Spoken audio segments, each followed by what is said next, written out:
जय हिंद, स्वागत है आपका। लाइफ टाइम्स देख रहे हैं आप। मैं हूं आप सभी के साथ रिया डंगवाल। बुलेटिन की शुरुआत करेंगे अहम खबर के साथ। भूकंप के बाद भारत ने म्यांमार को मदद का हाथ आगे बढ़ाया है। भूकंप के बाद भारत ने म्यांमार को राहत सामग्री भेजी है।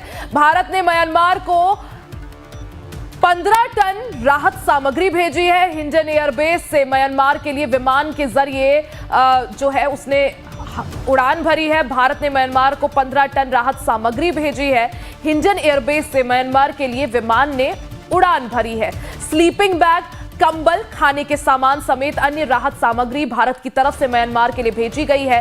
जिस तरह से म्यांमार में बीते दिन 7.7 तीव्रता का भूकंप आया था, काफी ज्यादा नुकसान वहां हुआ है, कई इमारतें ढह गई। ऐसे में भारत ने म्यांमार के लिए मदद का हाथ आगे बढ़ाया है। भारत की तरफ से म्यांमार को 15 टन राहत सामग्री भेजी गई है। भूकंप के बाद भारत ने म्यांमार को राहत सामग्री भेजी है। भारत ने म्यांमार को 15 टन राहत सामग्री भेजी है। ऐसे में हिंडन एयरबेस से म्यांमार के लिए विमान ने उड़ान भरी। स्लीपिंग बैग, कंबल, खाने के सामान समेत अन्य जो राहत सामग्री है वो भेजी गई है। म्यांमार में भूकंप से मची तबाही के बीच भारत ने म्यांमार को राहत सामग्री भेजी है। हिंडन एयरबेस से सेना के विमान 15 टन राहत सामग्री लेकर म्यांमार के लिए उड़ान भर चुका है। भेजी गई राहत सामग्री में टेंट, स्लीपिंग बैग, कंबल, खाने के लिए तैयार भोजन, water purifier, solar lamp, generator set और आवश्यक दवाएं भी शामिल हैं। बता दें कि म्यांमार और थाईलैंड में भूकंप से भारी तबाही मची है।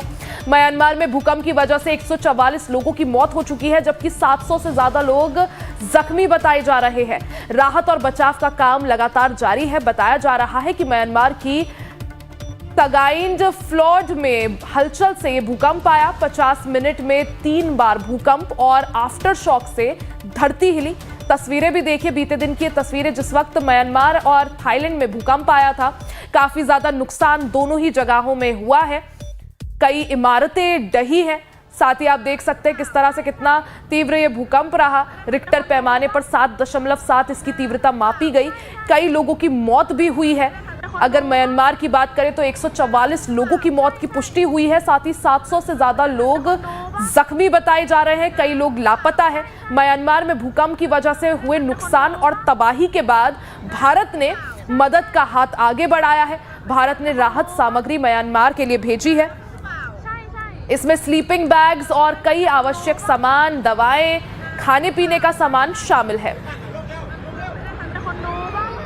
म्यांमार में मची भारी तबाही के बाद भारत की तरफ से मदद का हाथ आगे बढ़ाया गया है। हिंडन एयरबेस से सेना का विमान राहत सामग्री लेकर उड़ान भर चुका है। भूकंप के बाद भारत ने म्यांमार को राहत सामग्री भेजी है। भारत ने म्यांमार को 15 टन राहत सामग्री भेजी है। हिंडन एयरबेस से म्यांमार के लिए सेना के वाहन ने उड़ान भरी। इसमें स्लीपिंग बैग्स हैं, कंबल है, खाने के सामान है और अन्य राहत सामग्री शामिल है। जरूरी दवाएं भी इसमें शामिल है। म्यांमार में भूकंप की वजह से हुए नुकसान और मची तबाही के बीच भारत ने म्यांमार को राहत सामग्री भेजी है। हिंडन एयरबेस से सेना के विमान 15 टन राहत सामग्री लेकर म्यांमार के लिए उड़ान भरी। भेजी गई राहत सामग्री में टेंट, स्लीपिंग बैग, कंबल, खाने के लिए तैयार भोजन, water purifier, solar lamp, generator set और आवश्यक दवाएं भी शामिल है। दरअसल म्यांमार और थाईलैंड में भूकंप से भारी तबाही मची। म्यांमार में भूकंप की वजह से 144 लोगों की मौत हो गई थी, जबकि 700 लोग अभी भी जख्मी बताए जा रहे हैं। बैंकॉक से आ रहे हैं और हमारी फ्लाइट 8:30 बजे की थी वहाँ से, और अभी मैं करीबन 4-5 टूर कर चुका हूँ बैंकॉक के। पर कभी भी इतना जीवन में ना ट्रैफिक जैम नहीं मिला। करीबन हमें 3 से 4 घंटे लगे। जो नॉर्मल ट्रैफिक होता है 1 घंटे का, आधा घंटे में हम पहुँच जाते हैं एयरपोर्ट, उससे ही पहुँचने में हमें 3 से 4 घंटे लग गए। और शायद थाई एयरवेज इसलिए थोड़ा बहुत लेट भी हुआ है। उसने पैसेंजर्स के लिए सोचा और शायद थोड़ी सी फ्लाइट भी लेट करी। और बिल्डिंगें वगैरह बहुत गिरी हैं वहाँ पे, बहुत बिल्डिंगें गिरी हैं। अब हमारी तो फ्लाइट थी तो हम ये नहीं, बट हमें ट्रैफिक से ही अंदाज़ा लग गया था कि बहुत बड़ी ट्रेजेडी हुई है वहाँ पे। वहाँ से आने में बैंकॉक के एयरपोर्ट तक 4 से 5 घंटे लगे हम लोगों को आने में। बहुत ट्रैफिक जाम था। अर्थक्वेक बिल्डिंगें लगभग मेरे ख्याल से 4 से 5 बिल्डिंगें गिरी हुई हैं। हाई राइज बिल्डिंग थी जी। हम भाई बैंकॉक से आ रहे हैं। साकास कंपनी का टूर गया हुआ था और वहाँ ट्रैफिक जब आती बार ट्रैफिक मिला है, ताकि कोई भूकंप वगैरह आया है वहाँ पे, हादसे हुए हैं, हमने भी न्यूज़ में देखा है। और जो ट्रैफिक के देखा है, ट्रैफिक ऐसा कभी मिला नहीं है, दूसरी तीसरी बार हम जा रहे हैं। और वहाँ अभी तक तो हालात नॉर्मल थे। एयरपोर्ट पे थोड़े घंटे के लिए बंद किया गया था और रास्ते में ट्रैफिक बहुत था। हमें एयरपोर्ट पहुँचने में 3 घंटे लगे, जहाँ हमारा रास्ता था 1 घंटे का।